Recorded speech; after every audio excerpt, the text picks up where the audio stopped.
Right, we're starting now.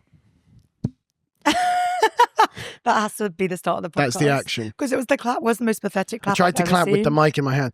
And we're going to start now. I can't clap with the mic. We're going to start now. I preferred the other clap. Also, we've never clapped at the beginning of an episode. Yeah, we don't actually have to do it. I do it at the end of every episode to sync the audio, but the audio is much more intelligent than that now. It's what action directors used to do with the big clacker. Oh, is that why they did it? Yeah, you know when they go, Yeah. take 5? And also, so they would write the scene on that. Yeah. It was like a kind of whiteboardy material. Yeah. And they'd be like, scene 5, take 2, clack. So that in the edit, they could sync everything up, but they could also be like, oh yeah, this was the second take. Oh, that's so interesting. I never knew that. And welcome back to Alfie Explains Cinema. Welcome. The pod actually should be you just every week explaining something to me. Yeah, that's basically what it is. If you're new here, welcome to the Alf and Soph show.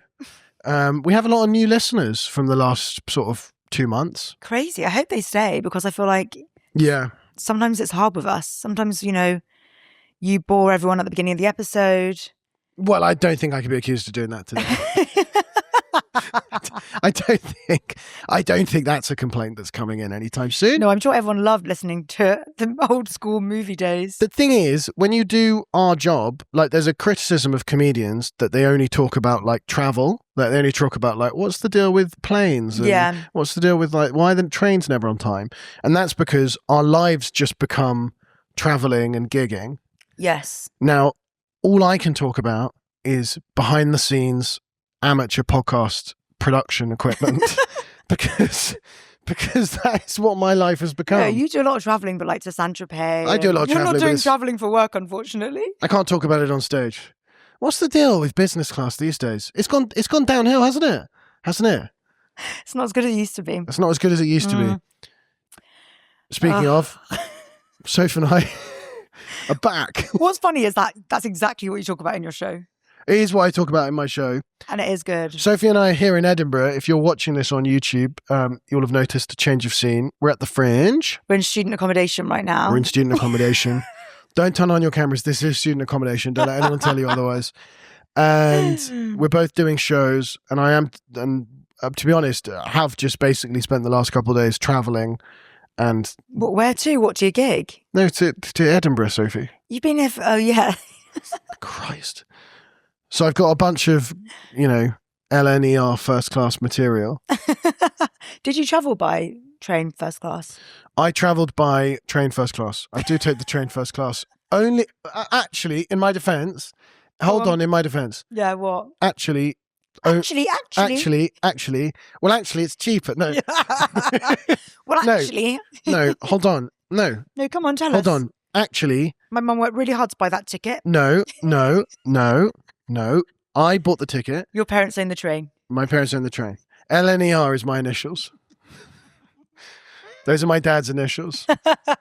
Lance Norris. Yeah, Alfie's brain's not that good today. Edward Reginald. It's all his middle names. LNER. Why did you travel first class? Go on, what's the reason? Because I actually only really, I find, because we travel a lot for gigs. We're now going to do what we say Don't comedians put this on do. me. Well, no, you don't. Actually, sorry. I travel a lot for gigs. You travel a lot around London in your car going to gigs. I get a lot of trains, and first class is never worth it. Especially if you're traveling like late at night. I'll just get like a normal ticket, and then you can have the whole carriage to yourself. It's great. And I'll get some food, and I'll take it on, and then make a real day of it. Yeah, we know the concept of getting the train. Do you understand? And then the train moves, and you don't do anything, but you're suddenly in a new place. And you've got your Pret sandwich. Yeah. Yeah, I've got a visual now, yeah. So that's what taking the train is like. But Edinburgh is a 4.5-hour journey. Yeah, thank you for mansplaining that. A hell of a lot of suitcases. And I know the exact dates I'm going to be traveling like 6 months in advance. And so if you book an advance single first class train back in March for August, it's really cheap. Did you book it back in March? I did, yeah. Okay. It was my Edinburgh Fringe, like the return ticket is like 120 quid. That's so good. That's how much I paid for normal class. Yeah, because if you book it last minute now, you booked it on the day. Yeah. See, here we go. Here we go. This is the shit I get. I mean, you're bleeding money. I know, Soph. but I just didn't. I don't like to like commit to things. But you've got a venue and accommodation and like everybody know you're going to be here. But I thought, what if I don't want to go that day? What if I'm feeling silly? Yeah, because you actually had tonsillitis, and I remember you texted me saying I might have to cancel my first day, and I said, "Oh, let me know because I won't come up that day." Yeah, this is actually the first time we've recorded in 2 weeks. 2 weeks ago, we had to batch record because we were traveling up, and thank God we did because I got tonsillitis, badly. Yeah, like you did seem like you were really ill. I was really ill. I was in a foul mood. Yeah, I could tell for a messages. weekend. Yeah, I was just not a joy to be around. I wasn't even around you, and I thought, oof. I feel bad for the people looking after me. Yeah, when I've ever had tonsillitis, I'm probably the most horrible person to be around. I was nasty. Yeah. I was nasty. Well, and in my defense, I was in pain. So I was like... And it is the most painful thing in the world. It's the worst. It's the worst. I remember years ago having it so badly, and I used to get it all the time. When I was, got it every single month. And it was when I was dating this certain man, and I think every single month he was just giving me tonsillitis. I can't explain that. I did ask the doctor once, and I don't know if that's how it works. Anyway. I mean, but it also doesn't seem like it's not how it works. Because it's like, I feel like his saliva's making me ill. Yeah, but like if you do pass on tonsillitis. He didn't have it. But yeah, it would imply that he had it lying dormant forever. Exactly. Like and as soon as I broke up with him, gone. Didn't get it. But maybe it was your body reacting negatively to him. And he was a big fat pig, to be fair. He was. So, okay. Yeah. In my defense, my body was like, no, Sophie. But the last time I had it, your first love. Yeah. Talk so lovingly about him. Well, we were young and he was a miss him. big fat pig that gave me tonsillitis every day. Big fat pig in spirit. In spirit. Do you know what I mean? Yeah. But I had such bad tonsillitis that I said to my best friend, she was out at work, and I was like, look, please, can you we live together. I was like, please, can you bring me back? When you're craving something, those Mars ice creams. And I was like, all I could eat was ice cream. The bar. So it was like a chocolate bar, but as an ice cream. And you bite into it. Yeah. Vanilla ice cream. And I all day been like, I can't wait to get one of those. That's going to really cheer me up. And she came back with a Mars ice cream cake. Ooh. I lost it. Good.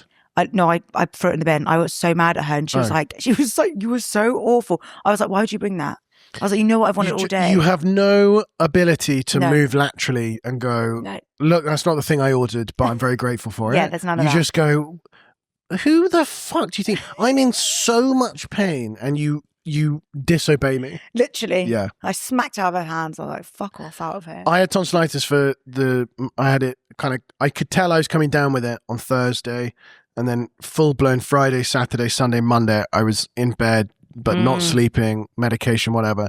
And I was staying with my parents in the country, and my girlfriend came down as well, and it was going to be a really nice, chill family weekend before Fringe. And then it turned into just me just being a nightmare for 4 days. Horrible. And just shouting. Yeah. Soup. More soup, please. Your poor girlfriend. And then at the end, when I came out the other side, because I thought in my head, I was like, no, you guys go. You go have a drink outside. I'll be okay. And then at the end of the weekend, when I was sort of coming out of it, I was sitting having a meal with everyone, and they were like, oh, it's an exhausting weekend. And I'm like, what are you going on about? You're fine. And they were like, this has been a miserable weekend for us. Yeah, you ruined it. I hadn't considered it. I hadn't considered that looking after me for 4 days might not be the most enjoyable All three weekend. of them as well. Yeah. Horrible. Also, I would like anyone listening to write in if they think it's insane that Alfie says when I was in the country, because I was in the country. You say it so sincerely and it's so funny to me. What's silly about that? I was in the countryside. But you don't say countryside. You're like, so I was in the country. In the country. It's just so insane that you. To me, anything outside the M25 is the country. I know. In any direction. I know. It's all the country. But I think it's like it's a posh person thing to say. Yeah, I mean the irony is I don't even like the country. I don't enjoy being.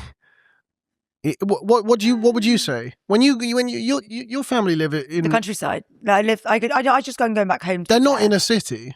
If I was going outside of London, I'd say, oh, I spent the weekend in Oxford, or I spent the weekend in Newmarket. I wouldn't say I'm going to the country. What if I'm going to the Cotswolds? Then what do I say? I'd say I'm going to the Cotswolds. I cannot say that every weekend.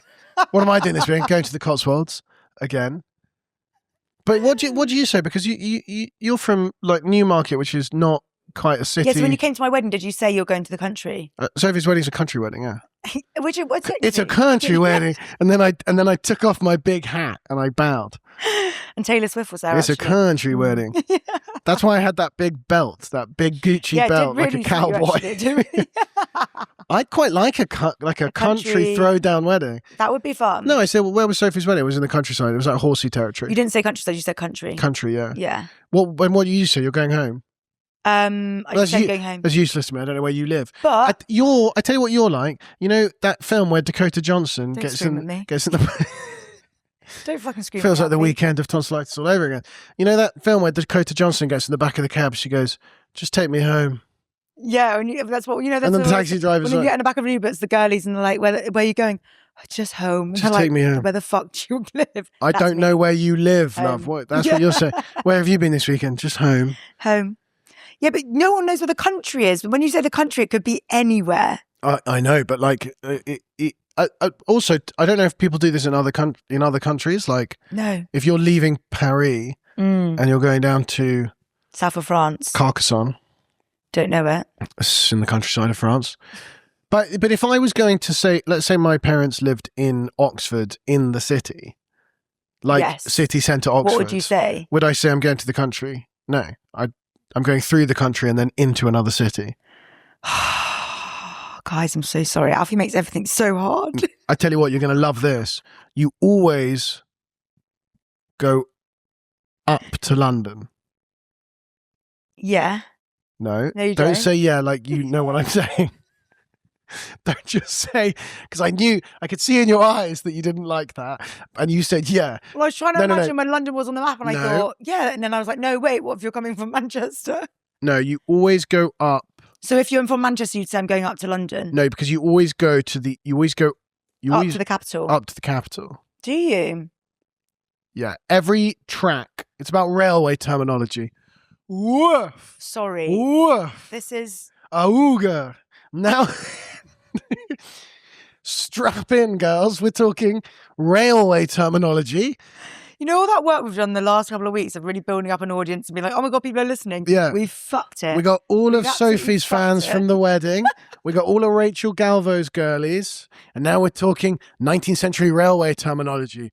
Whoa, whoa, whoa. I regret saying anything. I regret bringing that up. Okay, so you go up to London always. All tracks heading towards the capital were designated as up lines, and journeys towards centres of power, commerce, or the capital have been historically used up. So even if you're going from Manchester to London, you're going up to London. Up to that London. Up to that London. Well, that's, you've added that. It's the Manchester thing, but yeah. So Edinburgh, we're going down to Edinburgh. Whilst on the topic of trains, can I bitch about something? On the way up here, because I bought my ticket on the day, I really fucked up, guys. And I had to basically do a split save. Well, I didn't have to, but I did do a split save. I didn't know how it worked. And basically, it meant that halfway up the train, I had to then switch to a whole different carriage, which is fine if it's just you. But I had so many bags, suitcases, a wig. Okay, I've got to time out. I had a question, and then the wig really threw me off. But first of all, when you say you had to change carriage, you had to change train. No, carriage. Within the same train? Within the same train. Why didn't you just sit in the carriage at the beginning? Because someone else was sat in that seat. So basically they reserved me 2 different seats. Oh, so they got you like London to York and then York to Edinburgh. Exactly. It was like London to Newcastle. And then the worst part was my suitcase was so big there was no space to put my suitcase because everyone was obviously going up to Fringe. Yep. They then moved my suitcase all the way to like the door where people leave. And she was like, listen, just every time we get to a stop, you just have to come and stand with it. So I was like, oh, fucking great. So I've got to stand with it. Then I've got to run and get my stuff and then go back. It was a nightmare. And then also the worst part of the journey was at one point over the tannoy, the driver was like, okay, guys, we've got some good news. There's 3 comedians, name them, can't remember their names, who are in carriage A and they are doing a show for you. They're doing the Edinburgh shows. If you'd like to make your way up to carriage A and watch their show, I was like, I'm sorry. Can you imagine? Sorry, the comedians have like commandeered the staff and been like, hey, tell everyone we're doing a show. I'm a pretty big deal. Yeah. Also, what, on the London to Edinburgh train on the 1st of August? Do you think you're the only one? Literally. That was an entire train of performers. Well, everyone was a performer. And that's why you go first class. Because I tell you who's not in first class. any comedians. I was coming up the obvious day where all of the performers were coming up the day before Fringe. I didn't see a single person I know. A hell of a lot of businessmen, though. I would have felt. I did try and book first class, but it was so expensive that I was like, I can't. But I would have felt really embarrassed if other comedians saw me in first class. I kind of feel like I could get away with that. And get away with it. My show is called First Class Panic. Yeah, and people already hate you. And I was going to take a picture of the first class LNER seat. That's a good idea. And then I had the word panic. Why didn't you do that? Because I think I'm in this weird ground at the moment where people don't know, they're still not sure what I'm saying is true or not true. Yeah, I can confirm, guys, it's true. Like people are really, it takes an hour of me telling people.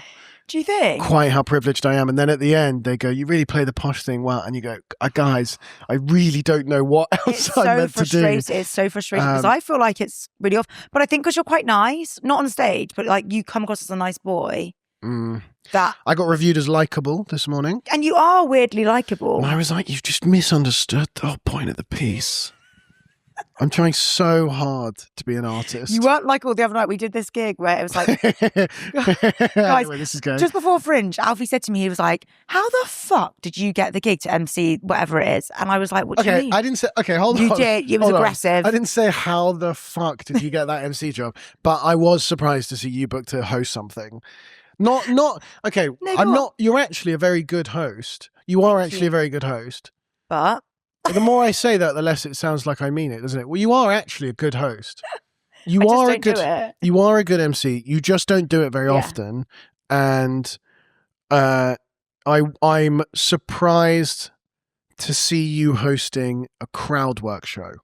About history, which I did. When Alfie said this to me, I was like, I'll be fine. And he said about history, and I was like, sorry. Yeah, explain the show that we both did together. It's a really hard show, actually. So the host comes on, does like 10 minutes chatting to the audience. It's a massive room. I think it's like 300-seater. It's at the National Museum of Scotland. Yeah. And basically you have 3 different comedians come on. They get 15 minutes each. And we get on the projector different pictures of things in the museum. And they have to completely improvise what they think it is and obviously make it funny. But a lot of the images are just not funny. I think what you had to do was so much harder than hosting. I couldn't have done that, but you did. You were amazing. That was fun, yeah. But one thing to bitch about, guys. So Alfie came on second. And this is how easy it is to be a man in comedy. No. Okay? No. This is how easy it is, right? I'm fucking really trying hard here. It's going well. People are liking me. First girl who comes on, she was really good. But like they liked her, but like this is what was crazy. Alfie then comes on. The first image is an image of Dolly the sheep. Alfie, thicko, doesn't know it's Dolly the sheep. But Alfie comes on, he goes, oh, it's a sheep. When I tell you, it was an applause break for like 5 minutes. People were like wetting themselves. I was like, sorry. He just comes on and says, it's a sheep. And everyone's like, oh my God, he's a genius. He's so funny. It was the most ridiculous thing I'd ever seen. And I was like, I fucking hate this industry. Sophie, what you don't understand about comedy is you and the woman before me have just spent 15 minutes looking at pictures of historical things and doing the obvious comedic thing to go, well, that's obviously this silly little thing from now. And that's great. And that's one angle. And that's the angle you chose. And I would have done that as well if I was on first. But I couldn't just keep doing that for 50 minutes. Suddenly a sheep comes on. I didn't just go, that's a sheep. I paused and I looked at the audience as if I was going to make up something really clever. And then, in a fake, disappointed way, I went, well, it's just a fucking sheep, isn't it? And it was just such perfect timing. And the audience was so not expecting it because I went against the grain of their expectations. And I was pissed off because I'd had a bad show, my show. So I've had really nice shows apart from that Saturday night. Yeah. And I'd had a bad show and there were important people in and it annoyed me. So I came to the museum and I was like, well, you know what? I'll just fucking do this then. Yeah. Go. I hate you. I hate all of you. I have contempt for the crowd. And in doing so, I ended up having a really nice gig. You were so good. You were really I really wish we'd filmed that because I think we would have got some really funny clips. Because basically what it looked like, by the way, I signed up to do this gig because I thought, well, 1, it was paid. And 2, I saw Sophie was hosting. So I was like, I've got to watch this. I got to see what kind of mental situation this is going to be. But also, it's at the National Museum of Scotland. I thought they bring out an artifact, like a piece of art or a vase or something, in the flesh. And then it's like on a table and then you riff on it. and slowly details of it get unveiled, like line by line. You know, when people give you clues and then you get closer and closer to the real thing. It's not like that at all. We're in a lecture hall and they put a picture of Dolly the sheep on. Yeah. And I was like, could we not wheel her out if she's in the back? Also, at the end of the show, it went really well. And then Alfie started slagging off the show to the person that was like managing it. He was like, I thought what you actually should be doing. And you could tell she was like, okay, thank you so much. I said, this is what you should do. You should get the items out, but I understand why you can't do that from insurance reasons. It needs to be shorter. Did you say that? We each need, all of us flagged after 10 minutes. Me less so, but we all flagged after 10. It gets, the trick is done. Yeah. Thing comes up on the screen. I agree. You say it's a silly thing. It gets boring. Yeah. Also, I was meant to do 10 minutes up front, but they were like, before I went on, they go, don't do 10 minutes. You just did like 5. Yeah, because they told me to. And I actually think I should have just done longer up top. No, I was in a bad mood and I was speaking my mind freely. However, only because I actually thought it's quite a good idea for a show. When do you not speak your mind freely? When I don't care. Yeah. If I come to your show, I see. And I go, yeah, that was great. Yeah. I couldn't care less about it, and I probably hated it. I'm scared for you to come see it. No, because whenever I come to your shows, I have notes. I have vigorous notes. I would love that. When are you coming to my show? You can tell. 17th? I'm coming on the 18th. Okay, I'd love because that's my day off. When I go to a show, like if I enjoy it, I'm like, and here's how I think, because I really want it to push. Yeah. That's how you can tell. Us girlies to be better, don't you? Yeah. Well, we'd like to shout out Rachel Galvo's show, Incredible. although she's actually, I don't want to shout that out because she's selling out all the time. She doesn't need it. But she came on the pod a couple of weeks ago, so you would have heard that. She was great. Oh, the show's incredible. If you get a chance to see it in London, wherever, she's such a good performer. Everything she says is just fucking hilarious. And I went in with Sophie, and it's an early show. It's at like midday. Yeah, it was hard. And there's just 100 of the most like bubbly, like excitable girlies I've ever seen in my life. Just like they cannot wait for her to come on stage. I know, it's so cute. And I was like, can you imagine what it must be like? I know, it must be so nice. My crowd, they come in and they sit and they look sad and they go, yeah, and what? No. I think with your crowd, they come in and they look like really excited and they're all like having a bit of joke, and then you come on stage and then they look sad. Yeah. Oh. I want to circle back to the trains. To the trains. No, I have one more thing I want to say. Please. About the trains, which is on my first class journey that was actually very cheap. And I'd like to point out that if you time it right, if you go at like 9 a.m. till 1 in the afternoon, you get lunch, you get breakfast and lunch. In first class, you get that for free. Yeah, but what is it? It's disgusting. Yeah. But it is free. It's 2 free meals. I was sat in the kind of solo seats. So on one side you got tables, and then the other side you got. I've seen them as I walk past. You got those are the seats for the businessmen to lock in, and that's where you get a spreadsheet up, just locked in. That's when you expense the trip, and you go, I've solved everything. That's me just rewriting the show on my own, just in flow state. Anyway, there was a very, very chic. I think they were Japanese family on the table next to me. Mum, dad, 2 kids. Kids can't have been older than like 8, 9 years old. Yeah. And they were immaculate. I mean, like, immaculately dressed, but like they all had a device. Love that. Like dad had a laptop, mum had an iPad. Both the kids had like a different console. They didn't make a noise. Love the entire 4 hours. Perfect. The LNER breakfast came out. Yeah. And they didn't speak very good English, and they were sort of pointing at things on the menu. And the disappointment on their faces when the traditional Scottish LNER breakfast, egg, hash brown, sausage, and like black pudding. That's what you get on the fucking first class breakfast. Yeah, but heated up like in a microwave. Yeah. That really thick, fatty bacon that they cook on trains and planes. And these 2 Japanese kids just, they were poking it with their fork and like looking at each other and then looking at their parents like, and I don't know what they said because they said it in Japanese. They were like, but I could the tone was, you knew it was bad. Please don't make us. There was such a disappointment, and I felt like saying no, it's gonna like there's like, this is us at our worst. No, also that's us at our best. No, the train, but I felt like saying, no, they were going to be great places. You're going to eat in this country. Because people come to this country and they go, everyone's got bad teeth and we've got disgusting food. And on the whole, they're right. But like, if you're in the right places, the food is amazing. They're buying first class train tickets and they're coming up to Edinburgh. There's loads of expensive places they should be going. I was like, don't judge us on the LNER bacon. Maybe give them some recommendations. I Your haven't. show. Yeah, I mean, if you are coming up to it, I almost flyered them, but then I thought, I don't know if you're going to like. Well, my mum's on the train up now, and she must have flyered someone because I got a message from this woman saying, "I've just met your mum on the train." That's good. I think my dad's going to do a similar thing. Literally, I was like, "Great, hope you're coming to the show." I was walking around after my show the other day, and someone stopped me, and they were like, "Oh, I'm really, really sorry. I'm a massive fan of the pod," and I was in a bad mood. And so Alfie, so I'm always in a bad mood. I didn't say anything mean. You better have been nice to our one fan. I was not. If you're listening, we've probably lost them now. We We've can't probably afford to lost lose them. listeners. Okay, what did you say? Don't piss me off. Well, I sort of was like, in my head, I was like, "Are you like?" Or do you just watch the clips? Or have you just seen one clip? Yeah, because most people say it and they've seen a clip. The amount of people that say they're fans of the pod do not equate to the amount of people that listen to the pod. And the clips are doing well, and that's lovely. Doing well, yeah. But it was so funny because she was like really nervous, and she was like, I don't want to stop you now. I'm really sorry. Just a massive fan of the pod. And I was like, oh, that's so great. And I was like, oh, are you coming to see mine or Sophie's show? Like, we're at the same time, but if you're here for 2 days, you can see both. She went, no. But didn't say, oh, well, I'd love to, but she went, oh, no, I'm not going to see that show. Not seeing that shit. And I said, oh, what are you seeing now? Because we were both about to start. It was actually before my show. And she said, oh, we're all going to go see Larry Dean. It was really good. SNL's Larry Dean, who's really good. And I went, oh, okay. You didn't. No, I said, great. I said, he's great.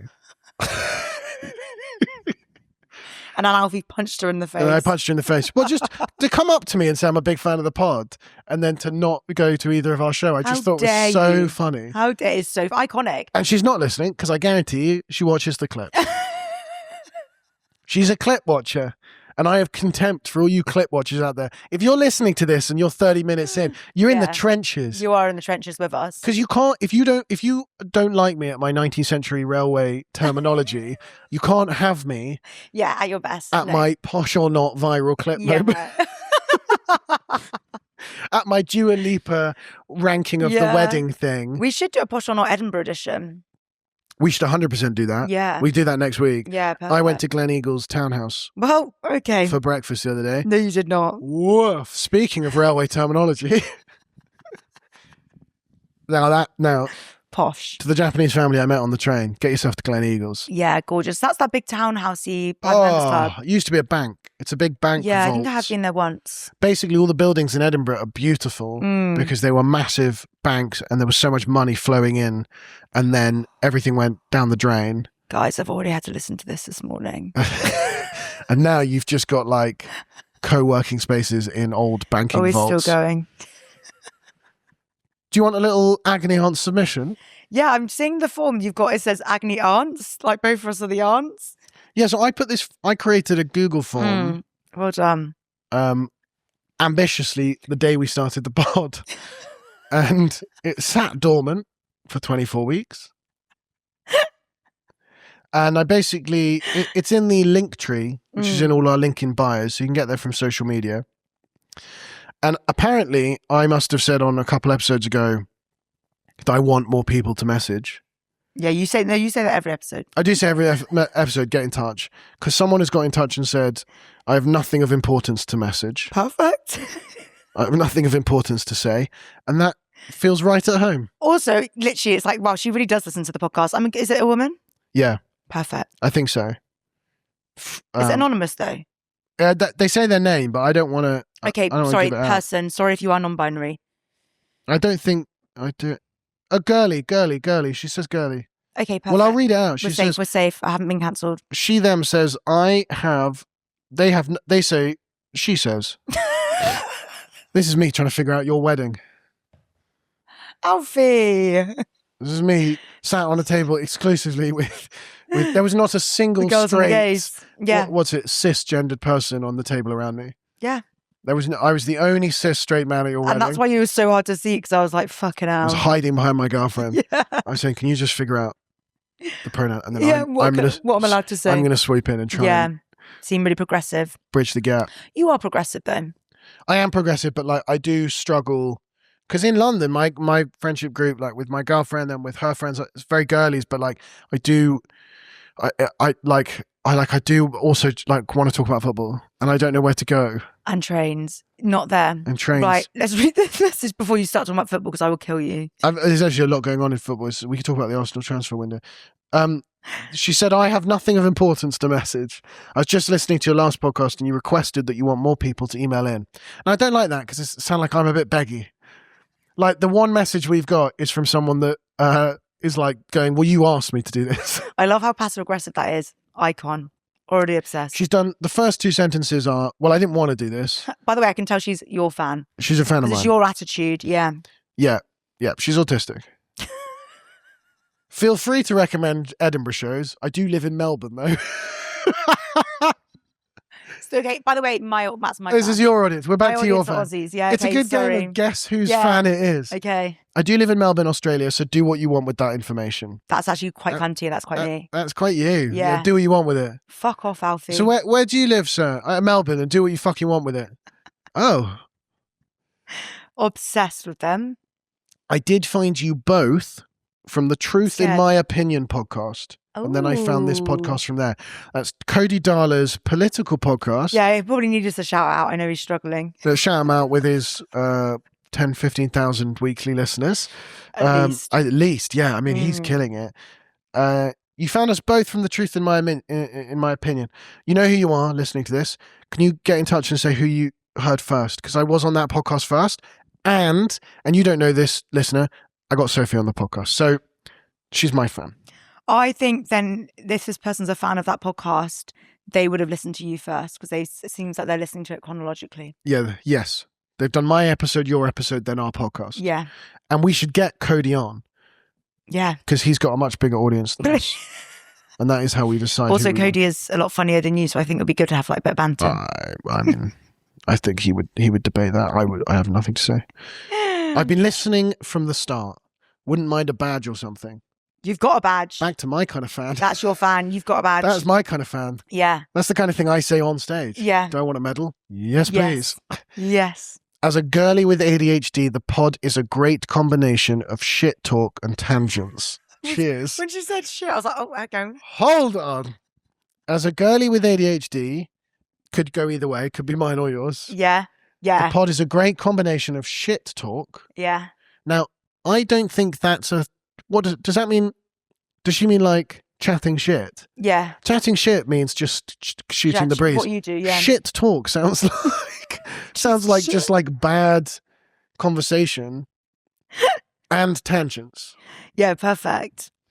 I don't know what the she's talking tangents, about. I think, are me. The tangents are mostly you. The shit talks me. Cheers. Sorry, I think that's the best message we could have ever got. That's great. Didn't someone as well also message in asking for Edinburgh recommendations? And we didn't do it. Someone said they're struggling to read the full Fringe catalogue. Can we design a perfect 3 days? Okay. Probably during the week. Probably during the week implies they're your fan and they haven't booked their train. Because my fan would say, yeah, I'm getting in on the 2:45 down to Edinburgh from the capital. Yeah, that's my fans probably, they don't even know if they're coming yet. Well, we are week 1 into Fringe, and we don't want the pod to be dominated by Fringe, but if you are coming up, what would you recommend to see? So okay, I haven't seen it this year, but I know you have. I saw it last year and I'm seeing it this weekend. I would definitely recommend going to see Gary Starr. Everyone's talking about him this year. He's the best. And you saw him the other day. It's insane. It is nudity, but it's really, really clever, really silly. He's done the show, I think, like 3 times now. It's an award-winning show. You have to go see it. Book tickets. It is. I just found out touring all over the world afterwards. It's going to London, New York. It's going to Melbourne. Oh. It's going to Australia. Wait, did she say she was from Melbourne? Yes, she did. She's from Melbourne. She's from Melbourne. Yeah. Aussies, Americans, Londoners. Gary's Australian. She'll know that. Gary's Australian. It's great. He's naked, and the first couple minutes you're like, "Wow, this is so funny," because he's just naked in a penguin costume. And then by the end of the show, you forget he's naked, and you're like, "This is probably the best piece of political art I've ever seen." It's incredible. I can't wait to see it again. I'm seeing it this weekend. I'm seeing it on Saturday. When are you seeing it? I'm seeing it Friday. I know. I wish we'd got the same days. I'm so excited. That's so funny. It's late at night, so that's the end of your evening. Should be Gary. Exactly. So I would recommend coming up. Depends if you're coming for a couple of days. Get some lunch. Go and see like an afternoon show. Maybe a play. Maybe something. I'm not really into plays, but it's quite intense watching comedy because laughing that much is hard and you can get a bit tired. And if you want to break from laughing, Sophie's shows are... Sophie show. Oh, it'd been a real zinger if I hadn't fucked it up. Let me take that again. I'll edit it out. Yeah, and if you get tired of laughing, Sophie's show's on every day at 6:50. Exactly. The Endo Show. And I've actually seen a poster. There's another Endo Show. I know, Endometriosis the musical. Yeah.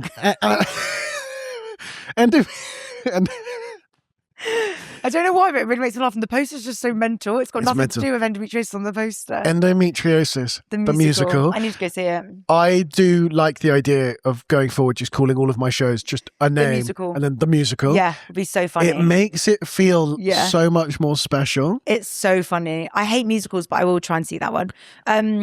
Yeah, I would say there's I think it's called Basic Bald Bitches. That's on in the afternoon. That's meant to be amazing. Basic Bald, like bald. Bald Bitches. Yeah, bald. Wow. It's a play, but apparently Basic it's really funny. Bald Bitches. Yeah, I think that's what it's called. Okay. And that's going to be great. And that's like an afternoon play. I've heard very good things. And then I would come and see my show at 6:50 or Alfie's. 7:15. At 7:15, you have to make the choice, and I for a couple of days. Go to Sophie's. Mine's sold out. Yeah, please actually come to mine. It's in a tiny room and it's sold out. But get a ticket if you want. And then I would say, go see Gary Starr. Stamptown's back on this year, but in Assembly, a different venue. Stamptown is incredible if you haven't been before, but I don't know what it'll be like in the new venue. Hopefully better. I've not heard anyone talk about it this year. It hasn't started yet. It might. Maybe that's It might why. be a half round. Things like Stamptown and Gary Starr are big theatrical, comedic. The reason they're good to go to is because you get to hit a lot of boxes. Yeah. You tick a lot of boxes because you see, it feels fringy. Exactly. But it is great. Yeah. It's not like, because you want to see a mixture of things which you know are going to be good, and then you want to take a risk. Yeah. So I would say like book 50% of the things you want to see, and then just let yourself be flyered. 100%. If you like SNL, Taskmaster, all of them are up. Yeah. Them lot are up. Also, Swamp-esque. Swamp-esque. Have you seen that? No, but I really want good. to go. And it's basically like, did we talk about that last week? Actually? Shrek burlesque it's like Shrek show. burlesque, but it's so funny, really good. What's the good comedy that everyone's talking about this year? Paddy Young's keeps adding dates and selling out. Oh yeah, SNL's Paddy Young, and I gigged with him just before we came up to Fringe, and he's very good. Yeah, he's very good, and if you like him on SNL, you'll love that. Rachel Galvo's show is finished. Is that finished? Finished by the time this comes out, That's annoying. But she might come up and do an extra couple of days at the end, but I'd recommend if she does, go and see that. It's incredible. Pleasance Reserve's really good. I saw that last night. Pleasance Reserve is really good. And again, if you want to go see stand-up, quite good to go and watch. Yeah. It's 4 comedians. It's 4 of like the most up-and-coming comedians. One of my besties, Kira O'Connor's on it. She was incredible last night, but all of them are really good. We know all 4 of them this year, and they're all really good. Funny. And they rotate round, so one of them hosts each night, and the other 3 perform. It's really good. And it's a good way to like see 4 good comedians. Yeah, at they're one like time. the future stars of comedy. They're the future stars of comedy. And Sophie and I didn't get it, so so go see the people that the Pleasants think are better than Sophie and I, and that's it's not a controversial thing to say. That's how it's picked. That's how it's picked. Yeah, it's a shame. And I do agree with them. Actually, gigged with them quite a lot recently, and they're really good. They're all. When I saw it last night, I was like fucking blown away. I was like, God, they're so funny. Eli Hart is in it, and he won BBC New Comedian of the Year last year. Laura Walsh was great. Incredible in it. And Roman Harris, Roman hosted. Great. He was really funny, and all really nice. So yeah, I think that's. Oh, I would want to. I want to recommend Late and Live, which is run by. I know. Yeah, that's interesting. You don't want to recommend that? Yeah, I'm up for recommending it. Okay, well, you're not getting a lot of excitement. Just thought it was quite random. Is it like you're doing? You're going to recommend? I do want to get on it, yeah, but that's not why I'm recommending it. No. I am doing it. I can't remember when. I asked to do it, and they said, yeah, maybe. I thought I'd get. Last year, I got so many more dates, but I think you'll get dropouts. There's Late and Live, which is run by Gilded Balloon, that run a bunch of the venues here, and again, that's just like a showcase of a couple acts. And I don't know if it's as good as it used to be, but like when I started comedy like 4 years ago, and I used to come up to Fringe to watch, it just had killers on it. Like, I remember seeing a show with like Catherine Bohart, Adam Rowe, like people that now are really big, and at the time were like kind of just on the ascent. You get to see people that are really on the up. Monkey Barrel do a showcase as well, the big show. I've never seen their showcase. And that's cool. Anything at Monkey Barrel is usually pretty good. Yeah, anything if you from want Florida is comedy. really good. Yeah. Oh, and I want to recommend, go to the Shedinburgh. No? Really? I've never been. It's just I felt like I didn't know if you loved that. I don't know what shows are on. Oh, is it lots of different shows? I've never actually been. The Where is the Shedinburgh Shedinburgh? is like by Bristow Square. Yeah. This theatre director has created basically a massive shed. Oh. And it's beautiful. Inside, it's amazing. And it's hosting all the lineup throughout the day. Yeah. It's just one room.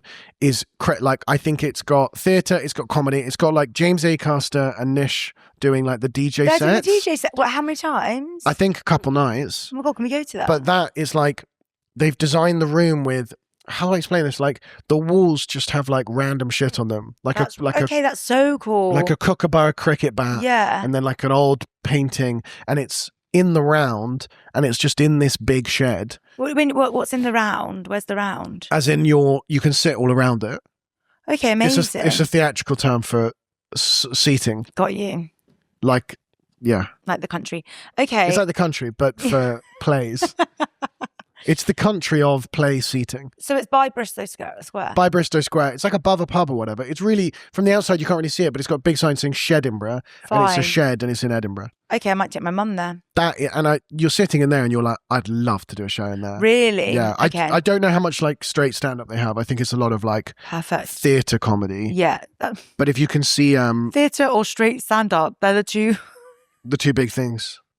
I forget that there's other stuff. Theatre is not inherently gay. I don't mean straight sexuality. Oh. I'm not going around saying what I do is just straight stand-up, is it? Literally, I was like, what? What, heterosexual stand-up? That's what I thought you meant. I was like... Yeah, so my wife, she's a woman.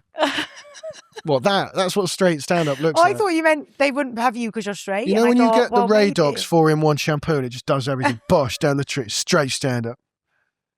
I don't know why I've put on like a builder's accent. Yeah, you don't need to. So that's kind of the straightest job, I think. I think so. Oh, is it? No, I mean straight stand-up in the sense of like one person, one microphone. Got you. One audience, no tricks. No, and you don't have any tricks. Whereas I see theatre-y comedy as like... Got you. As like, yeah, lots of laughs, but it's more... Yeah. Yeah, and also... And then the lights go off. Yes. And then the spotlight comes up. I could do that. Punchline. Yeah. Like your show's creeping into one-woman territory, potentially? Was last night. What? Sophie's doing a one-woman show in the sense that there's one crowd member. I'm doing a one-woman show. It hasn't sold well. Bang! Last night, I think like the first few nights it was so busy that it was just such good vibes. And yesterday it was like not many people came, and a lot of people came on their own, so that people just sat there mute. And I was like, guys, please don't make this. It's like me just doing a 1 woman hour show on endometriosis. Have you got any reviews? Because I'm waiting to get some bad reviews so that I can read them out. No, but I had a dream last night. I don't think so, but I had a dream last night that I got a 3 3.75 star. So that's so niche in my dream. Yeah, because your reviewer is like a 6-year-old who likes to tell everyone, well, I'm actually closer to 7. I'm 6 3/4. Literally. I'm 6 3/4. Literally. This is a 3 2/8 show. I don't know if I've got reviews out. Don't Google it because I don't want to know unless it's 4 stars and above. I don't want to know. I will kill myself. I'm not gonna look you up. I'm gonna look me up. Okay, good. I don't. Apparently, there's a website where you can see everyone's reviews. The stars. Broadway World or whatever. Yeah, I don't know. I think I got my first review today, or I should be getting my first reviews today. Because you had loads of reviews in the other night, didn't you? Was that a good night? I've had like 6 reviews in. What? And Wow. No, I've had like 6 reviewers in. Well, last year when I had Scotsman, and it took 2 weeks to come out, or like 2.5 weeks, and it was so annoying because as soon as it came out, I got so many more ticket sales. Are you joking? I got nothing. Yeah. Does no one want me? No. British. You're selling out anyway, so who cares? British comedy. Yeah, but I need it. I actually need it. Reviews. No, but this is last year. Yeah, there's this website, Broadway. Oh, look. Wait, what the hell? This is cute. BBC Comedy. Someone must have actually uploaded that. Did you do that? No, Alfie. What is this? The British Comedy Guide. Alfie Dundas. Sexy little picture. Oh. Look, BBC New Comedy Awards 2025. What am I trying to say? 2025. First Class Panic. Here we go. This is the show. I'm scared. I feel nervous looking at yours. I don't want to see you get a bad review. I don't know why. I don't think this is the sign. They should come up. Review press. Oh God, I feel sick. Stand up versus the World Cup. This is an article I did for the British Comedy Guide talking about doing comedy during the World Cup. Oh yeah, I think I might have done something for them as well, but I can't remember. They didn't put yours out. It's not worth it. Not worth it. Anyway. We're running out of time. That has absolutely flown by. I know. At the beginning, I thought we and Alfie were like, "What's gone on in the world?" Because I think when you're in Edinburgh, we obviously don't want to make this an Edinburgh Fringe podcast.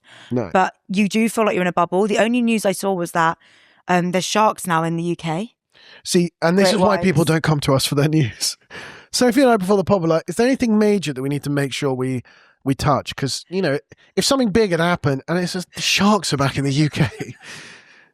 But they're not, basically they're using it as like they swim through and they get a bit of food and then they keep swimming. I've seen a few sharks here up here during the Fringe. A lot of sharks in our industry. Literally. What do you mean? They've been swimming up the Thames? Sophie, I don't. Is that what you said? They've been swimming up the Thames? I didn't say the Thames. Not the Severn. That would be so funny. Apparently they've just been swimming through around the UK. Dude. They've been swimming where in the UK? I don't know. I just saw this news thing on TikTok this morning. It was like sharks, great white sharks. What was it? You saw it on which publication was that? Which newspaper was that? TikTok. Okay. Oh, do you know what I do want to talk about? But we can't now. I have to talk about it next week. The Lindsay Clancy case. I don't know who that is, but I'll educate myself. It's insane. I mean, there's a lot of conspiracies around it. It's live at the moment. We'll cover it next week. But if anyone is listening and they've got thoughts on it, please actually message, because I'd like to read other people's opinions on this, because it's insane. Okay. If anyone is listening, anyone out there is listening. I've literally not heard of who that person is. What is it about? Top line, right? Yeah. This is really dark. So she had 3 kids and a husband, and she said she had really bad postnatal depression and her postnatal psychosis, and murdered her 3 children and then tried to kill herself. But the court case is live at the moment, and there's a lot of conspiracies that did the husband do it? Kill the kids. Yeah, and tried to kill her, but she didn't die. Why a woman goes and kills kids and everyone assumes the man must have done it? Okay, I need you to research it, because I keep going back and forth. It's like, I don't think he did it, because obviously I don't know. Maybe he is it a he said, she said? No, because she's not saying she didn't do it. She's trying to get they're trying to make her guilty of just murder. She's trying to get guilty of murder by psychosis. There's loads of interesting things around it. Sorry, so you get a different sentence if you kill someone versus if you kill someone and you're a bit mental? I think it would be more, you'd go into like a psychiatric hospital, but prison. Oh, it's about where you get put. I don't know. I don't really know. It's America. There's a great joke. Someone was talking about how, like, manslaughter gets you less. Yeah. And the most you can get is for premeditated murder. And that doesn't really make any sense, because it's like, can you imagine if someone you know has been murdered and they go, well, don't worry, they didn't even think about it. The murderer didn't even plan it out at all, so we're only going to give him a couple of years. No, he didn't mean to do it, so it doesn't matter. Yeah. Get over it. Do you know what I mean? It's like, like if someone gets murdered, I don't care how pre-planned it or premeditated. But sometimes accidents happen. No, I think manslaughter's fine. I think the idea that it being premeditated versus that. just Yeah. No, I just did it on a whim. Oh well, mate, don't worry about it then. Sorry, I thought you'd been thinking about this for a while. Anyway, no, I haven't read about that, but I'll just go on TikTok about it. It'll probably be an Edinburgh show next year. Too soon to make a joke about Amanda Knox, Alfie. That's not a joke about Amanda Knox. It was. But Amanda Knox has sold out her entire run. I know, crazy. Yeah. Couldn't be us. And they say I'm the controversial comedian at the Fringe. Crazy. Crazy. That's all I've got to do to sell some tickets. Yeah. Been a big scandal. And I love holidays in Italy. Right. On that note, I actually still don't really know what she did, or didn't do, or whatever. I don't care. Watch the documentary. Okay. Have we got anything else we want to say? That's it. The sharks are back. The sharks are back. As are we. We're so back. And we're here for 3 weeks. So what I think is quite lucky is we're both up here for the month, because I would have hated to have had to do one of those Zoom podcasts. No. They always feel slightly out of junk. Guys, Alfie, I don't know how we talked about this, but Alfie tried to make me do a Zoom podcast when I was in Ibiza for literally my hen do. No. You're like, oh, but you just jump on like Zoom for an hour. It's like, what? And I'm fucking O Beach. Like, no, I'd never go to O Beach, but do you know what I mean? Or when I'm on the yacht. You were on a boat. When I'm on the yacht, you want me to do a fucking podcast with you. I wanted you to FaceTime in from the yacht for 10 minutes. And I was going to carry the rest of the episode, and I was going to edit it really well. And you said no. I was like, well, I won't. Well, you were like, well, I don't think I'll have, I won't No, have I that. don't think I'll have any time. You were like, I don't know sober. what time. And I was like, well, anytime. You just give me a call. I really wasn't taking a hint. Sophie was like, well, I'm going to be on a boat for my hen do. That's fine. Whenever suits you, give me a call. I was like, no time. I said, I can call you from the airport on the way home if you'd like. And I said, no, I don't want your sort of secondhand content. It's like when you got married and it was like, can we do the pod? I'm getting married tomorrow. Literally, can we not do the pod? No. Hey, Sophie, I know you're getting married tomorrow, but can you collaborate on some of these reels? They're just sitting there empty. Yeah, you always want to collaborate on the worst possible times. Anyway. I know. Go and follow us, watch the clips. That's what everyone else does. Yeah. And we'll see you next week. Thank you very much for listening. See you later, guys. Bye. Bye.